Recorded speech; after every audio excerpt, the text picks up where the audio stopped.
So my name is Mitch Russo, and I'm getting started in real estate investing, and I came to this conference to learn more about what Jason does. After listening to his podcast and loving it for as many months as I have, I figured it was finally time to meet the man behind the voice and explore his methods for real estate investing, which so far have been fabulous. I love the way he ties information together. I love the way he sources other people to present their way of doing things as well. So for me, this conference is eye-opening, it's fascinating, and it will lead me to making much better real estate investments, I'm sure. Welcome to the Creating Wealth Show with Jason Hartman. You're about to learn a new slant on investing, some exciting techniques, and fresh new approaches to the world's most historically proven asset class that will enable you to create more wealth and freedom than you ever thought possible. Jason is a genuine self-made multimillionaire who's actually been there and done it. He's a successful investor, lender, developer, and entrepreneur who's owned properties in 11 states, had hundreds of tenants, and been involved in thousands of real estate transactions. This program will help you follow in Jason's footsteps on the road to your financial independence day. You really can do it. And now, here's your host, Jason Hartman, with the complete solution for real estate investors. Welcome to episode 1380, 1380, and greetings still from beautiful Aspen, Colorado. Sadly, I was just not feeling well enough to go skiing today. Really wanted to, but hey, I did my speaking engagements, met a lot of great new people on this trip. That was awesome, but did not get to hit the slopes. Now, I guess I could go tomorrow before I head back to the Sunshine State, so maybe that'll be possible, but right now, I'm just not feeling like it's going to happen. Oh well. So today is a 10th episode show, and you know what that means. We go off topic, discuss something of general interest every 10th episode, and today it will be that age-old question. That question that people without money will always tell you that money doesn't buy happiness. When someone says that to you, I think you should just simply ask them if poverty buys happiness and see what they say. See what they say, because it's a fair question, right? Does money buy happiness? Does poverty buy happiness? Does being in the middle buy happiness? Can happiness be purchased at all? Can it be bought? Probably not. But it can free us up a little bit, so we have the possibility of happiness. That's what I'll say. But today, we're going to have a better expert than myself, and that is our occasional guest on the show, Rabbi Evan Moffic will be with us, and we will have an excerpt from his live presentation at our last Prophets in Paradise event in beautiful Orlando from the gorgeous Hyatt Regency Hotel.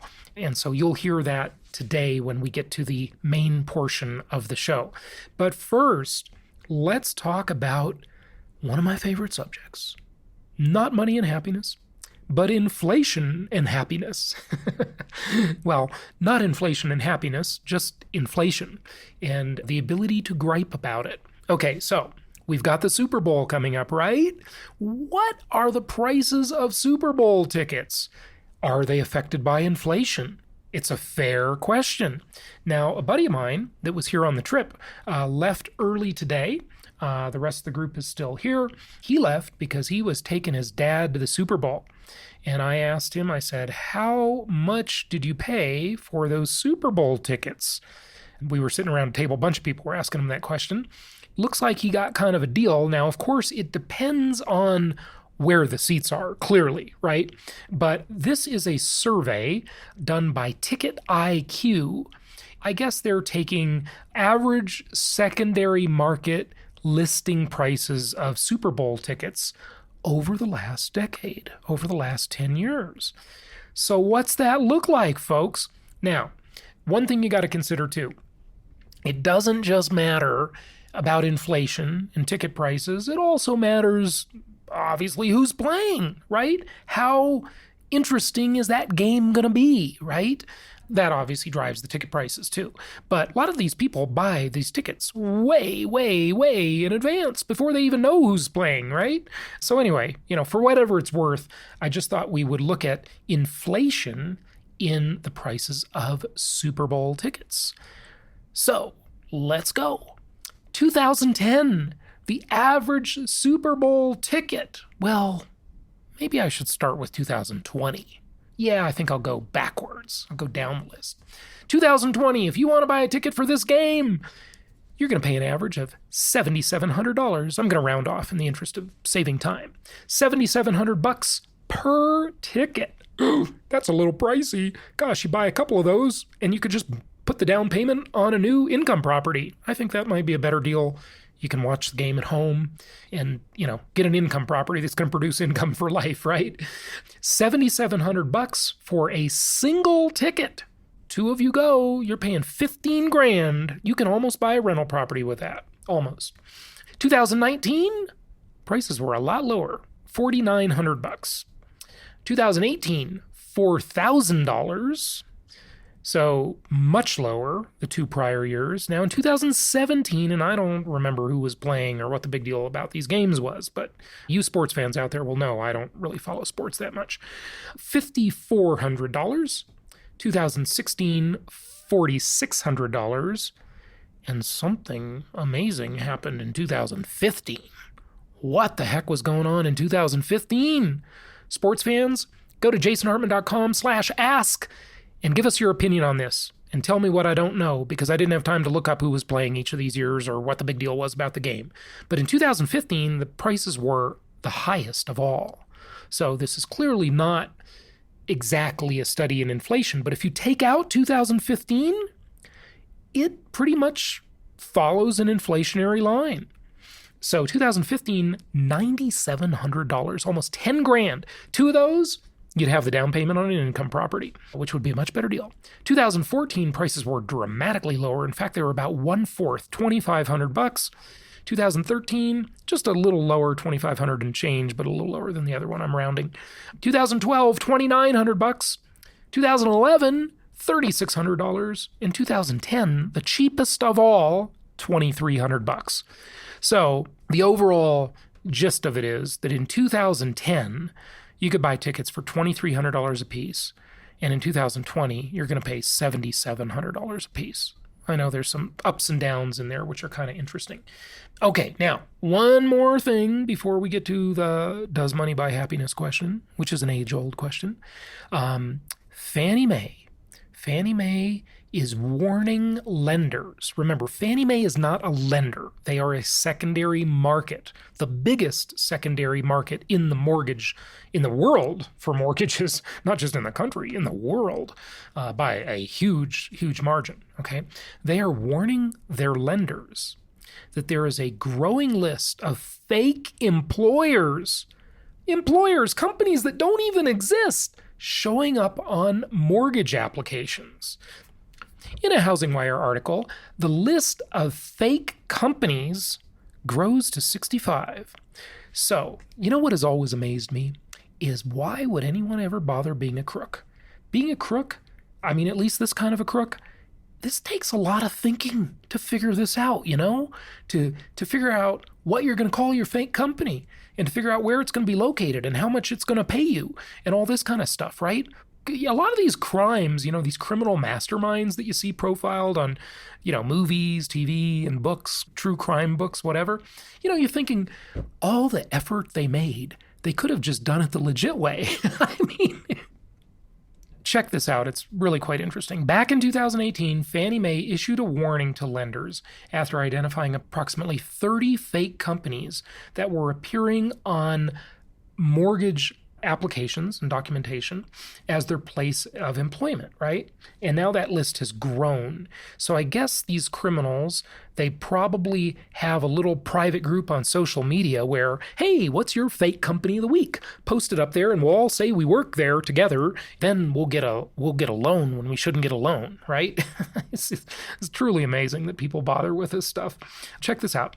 All of the previously identified fake companies were located in, guess where? My former home state, the Socialist Republic of California. And 15 of the new ones were also located in California. Now, you have to say located in quotes because they weren't really located anywhere. They didn't exist. Okay?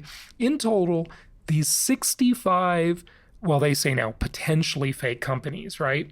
There are an unknown number of mortgages floating out there in the world, loans that were actually made where people said they worked at these companies. Check out the names of some of them. BK Precision on East Lowell Street in Ontario, okay? CY Pet Food located on Boyle Avenue in Los Angeles.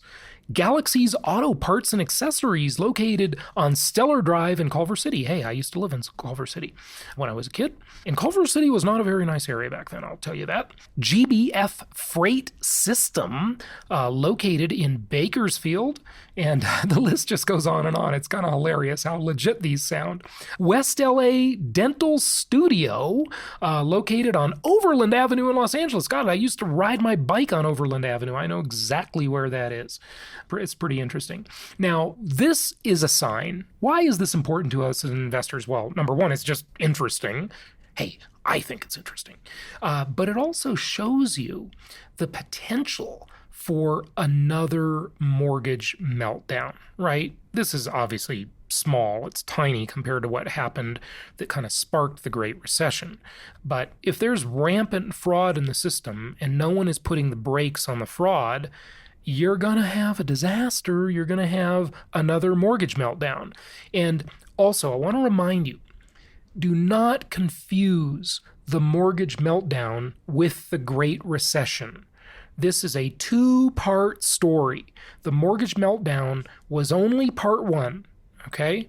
And that was not completely different and obviously not completely detached from the overall Great Recession. But there were many other fraudulent activities way beyond mortgage lending going on behind the scenes when they securitized those mortgages. And hey, if you read the book or saw the movie The Big Short, you know what happened, right? Or Margin Call. Great movie. You must watch Margin Call. Okay? Go get it. I talked about Margin Call when I saw it when I lived in Arizona. So yeah, Margin Call is really, really good. Check that out. And here's the thing. With these fake companies, right? Fannie Mae noticed that the series of red flags that popped up in these loan applications were, number one, they were third-party originated or broker loan originations. In other words, they weren't made by banks. At the bank, you're probably not going to have as much fraud, unless you're talking about Wells Fargo, of course, because at Wells Fargo, there's a fraud allegation about once a week. Yeah, shame on Wells Fargo, you disgusting company. Hey, shame on Chase Bank, too. You're disgusting. And hey, Bank of America, your hands aren't so clean either. I can't think of anything to pick on Citibank right now, but I'll think of something. We'll be back to you on that. But just remember what all the bad deeds these companies did in the last 10 years. Anyway, that's a whole nother story. Whole nother story. But mostly the fraud comes from the broker network, okay? These are all loans that were originated between 2015 and today, and the employment or the occupation stated by the borrower did not really coincide with the borrower's profile, like their age or experience. In other words, they were puffing themselves up. They were almost all in California. That's the geographic common denominator. And remember, California, my home state, was ground zero for mortgage fraud because in Orange County, California, where I lived for the vast majority of my adult life, that was ground zero. If you watched any of the documentaries or movies or read any of the articles, that led up to the mortgage crisis and the Great Recession, it was all in Southern California. That's where that's kind of the genesis of that whole market. The borrower's prior employment shows student. So they went from a student to like this high-paying job at, where'd they go? West LA Dental Studio. Or how about Senior Home Healthcare, located on Industrial Boulevard in Victorville? Or how about Ideal Pro Systems on Barnard Avenue in San Jose? Okay, that's where all of these people supposedly worked. They noticed many things here, and I won't go through them all, but one of the things they noticed that was interesting is that the pay stubs supplied as part of the loan application process lacked the typical withholdings for healthcare, various medical payments, 401k, etc., that a typical pay stub would have on them. So yeah, they're just, Fannie Mae's saying, hey, exercise caution.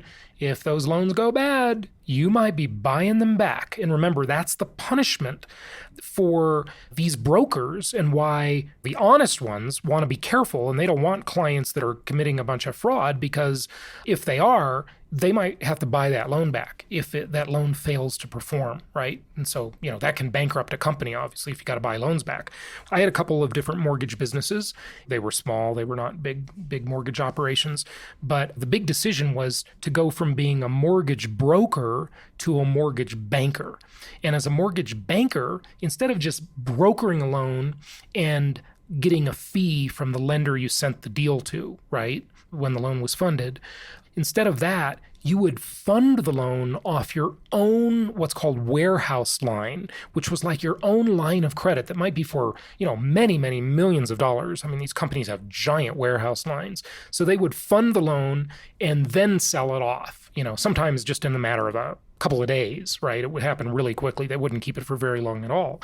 The danger is if that loan goes bad and you fund it off that line, man, you're going to be buying that loan back. And think about how much that could cost, especially where my company was in Irvine, Newport Beach area. Those loan amounts could be $1 million, couple $1 million. You buy a couple of those back, you're out of business. So it's pretty significant, obviously.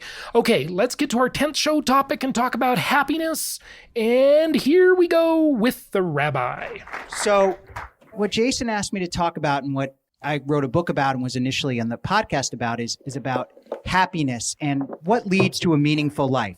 So we know if you listen to Jason, you follow Jason's advice in the 10 Commandments, you're going to be wealthy. Even in the game we played earlier today, the lowest team had extraordinary success. So then what's the point of it, right? We all know it's great to make money, right? Wonderful. But does that make us happier?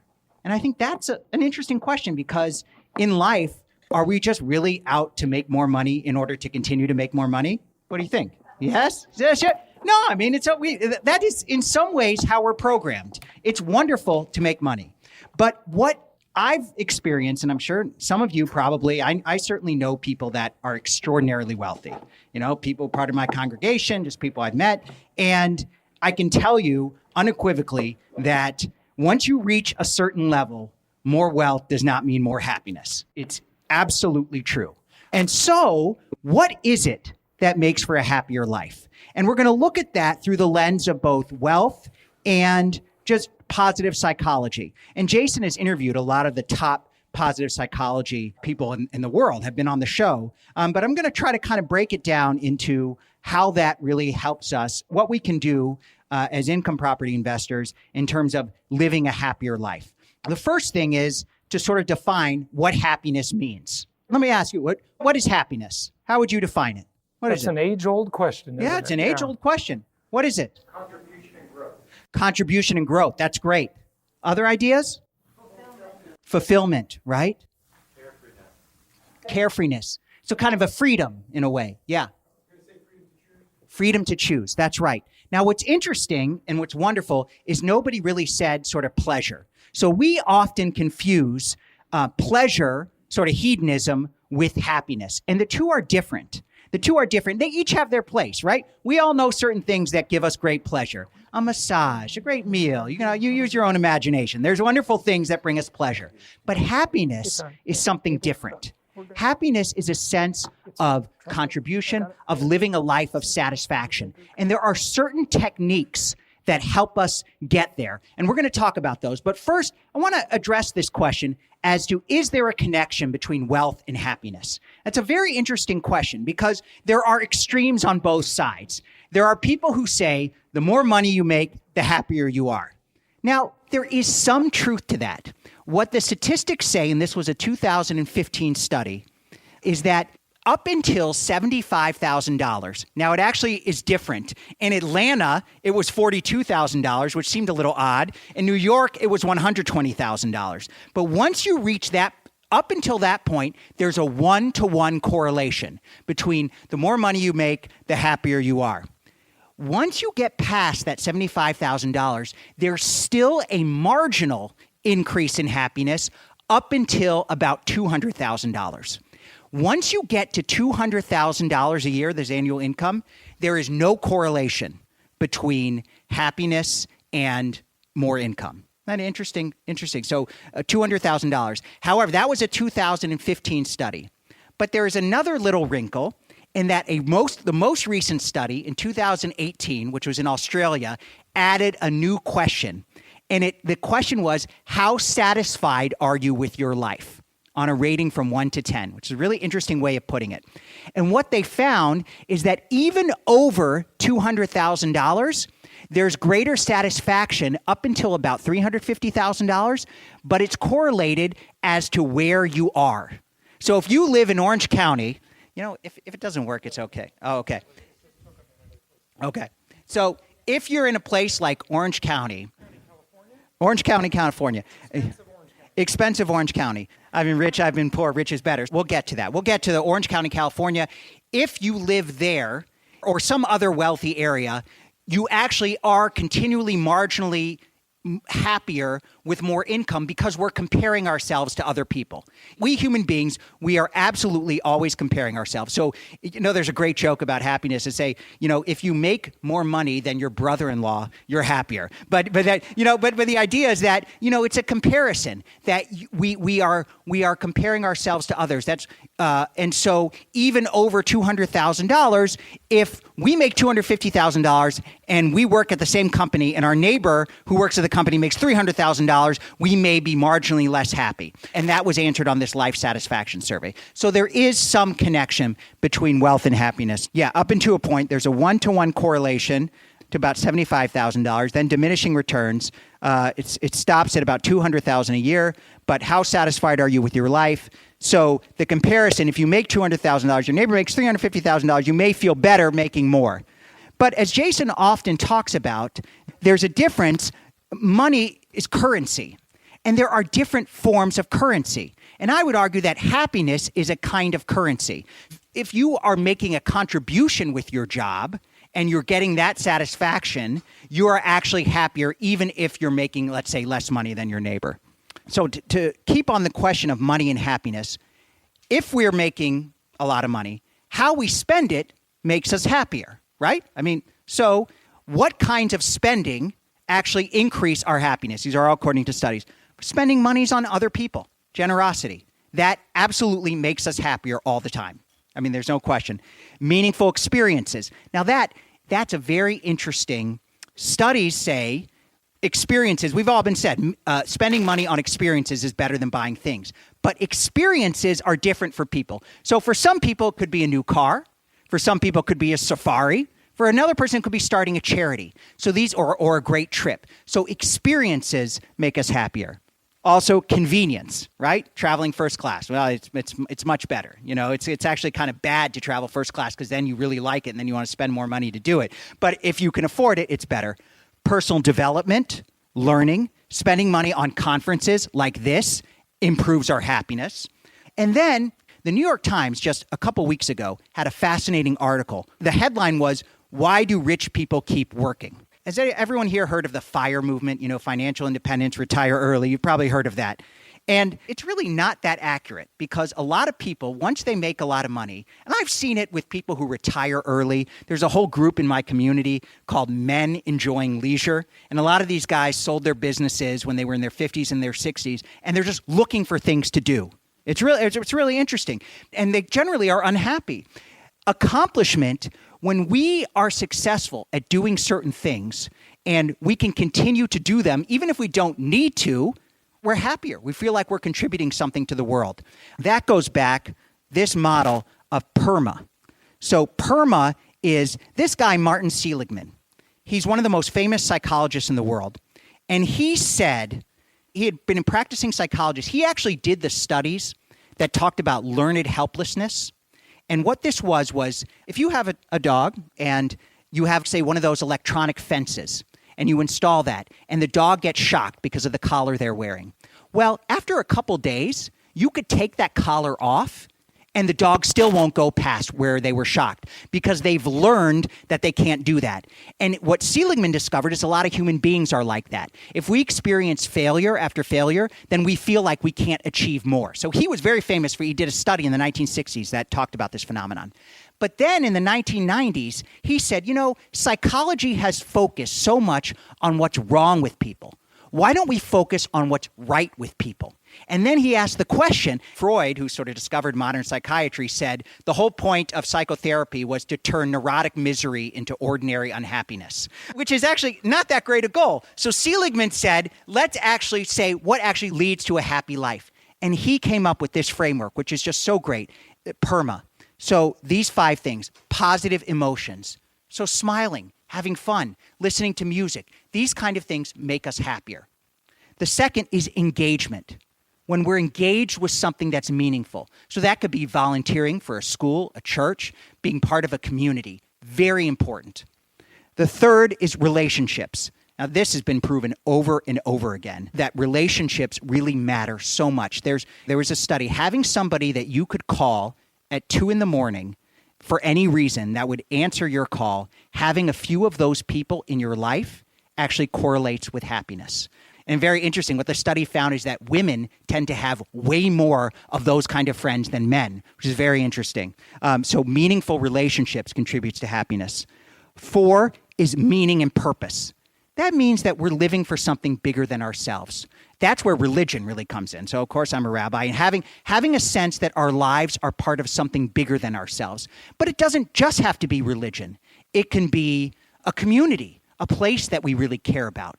It could be a team even, something bigger than ourselves that we feel a connection to, having a kind of purpose for what we're doing. And then the 5th is accomplishment. And that, by the way, is not just professional. That could be a sport.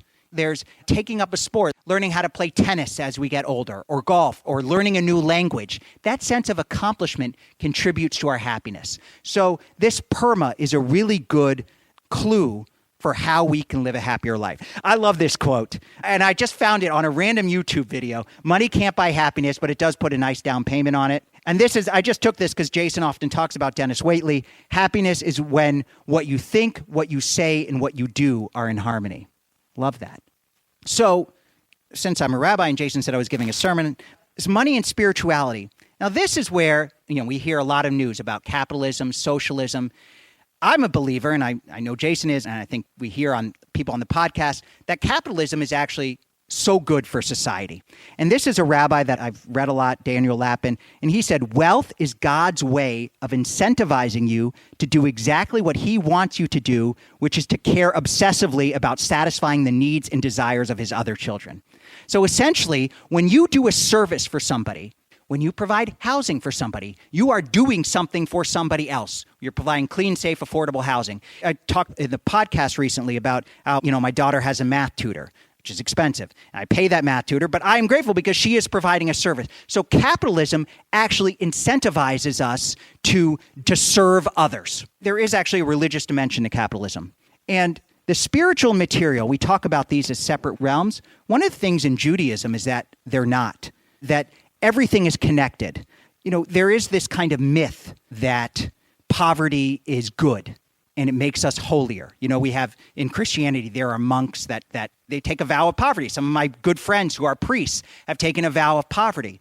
But one of the interesting things about Judaism is that's never been a part of it. And I would say it's not really a legitimate part of religion because the famous quote from the gospel says, love of money is the root of all evil. Not money itself. Money isn't the root of all evil, but love of money, essentially when we make it an idol, when we make getting more and more and more without a bigger picture, when we do that, then we're unhappy and that's idolatrous. So grateful to be here, and thank you, Jason, for the invitation.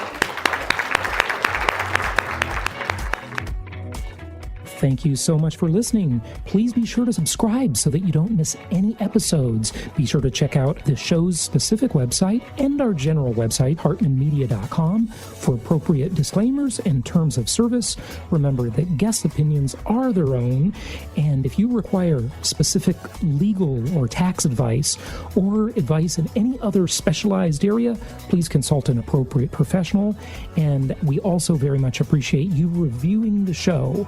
Please go to iTunes or Stitcher Radio or whatever platform you're using and write a review for the show. We would very much appreciate that. And be sure to make it official and subscribe so you do not miss any episodes. We look forward to seeing you on the next episode.